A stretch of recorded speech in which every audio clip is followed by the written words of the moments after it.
Nous allons présenter à l'aide de 3 exemples la forme racine paire de 0. Donc, lorsqu'on évalue une limite et qu'on obtient une racine paire de 0, il faut évaluer la limite à gauche et la limite à droite de la valeur. Premier exemple, considérons la limite de racine carrée de x moins 1 lorsque x s'approche de 1. On remplace 1 dans l'expression, on obtient racine carrée de 0.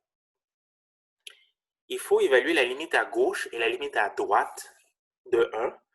Donc, commençons avec la limite à droite de 1. Donc, si on prend une valeur supérieure à 1, on le remplace dans x moins 1, on va obtenir une valeur très proche de 0, mais positive. Donc, lorsqu'on prend la racine carrée de ce nombre positif, on obtient 0, la valeur vers laquelle s'approche la fonction lorsqu'on s'approche de 1 à partir de sa droite.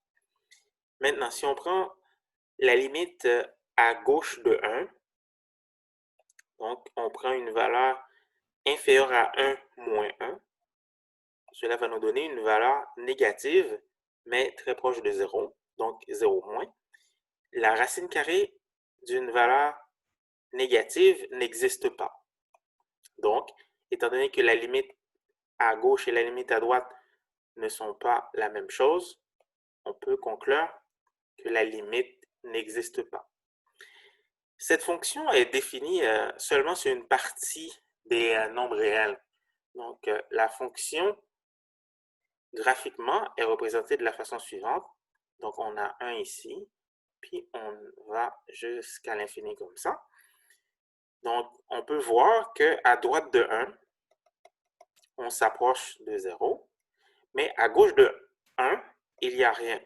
Donc, la fonction n'est pas définie à gauche de 1. C'est pour cela que la limite à gauche n'existe pas.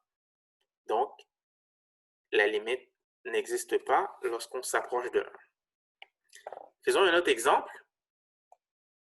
Évaluons la limite de racine carrée de 9 moins x au carré lorsque x s'approche de 3. Lorsqu'on remplace 3 dans l'expression, on obtient racine carrée de 0. On évalue la limite à gauche et la limite à droite.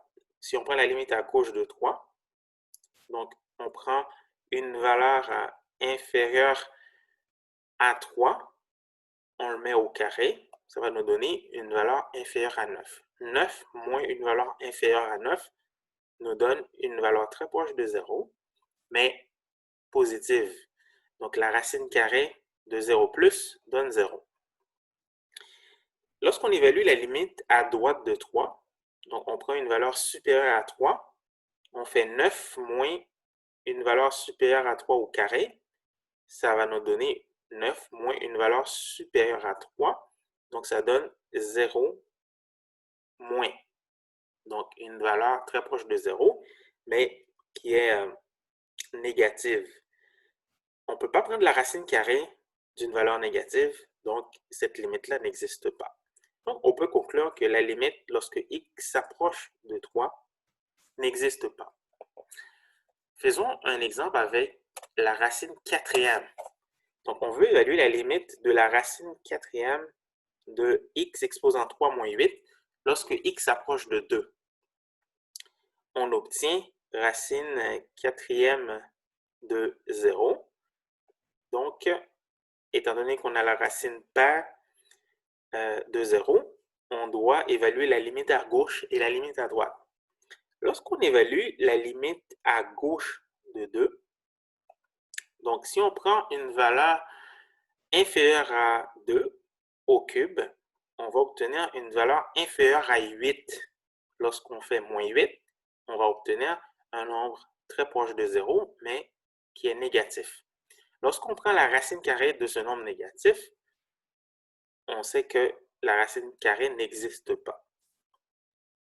En réalité, on a la racine quatrième de ce nombre-là qui n'existe pas. Donc, la racine quatrième de x exposant 3 moins 8, lorsqu'on évalue la limite lorsque x s'approche de 2, n'existe pas.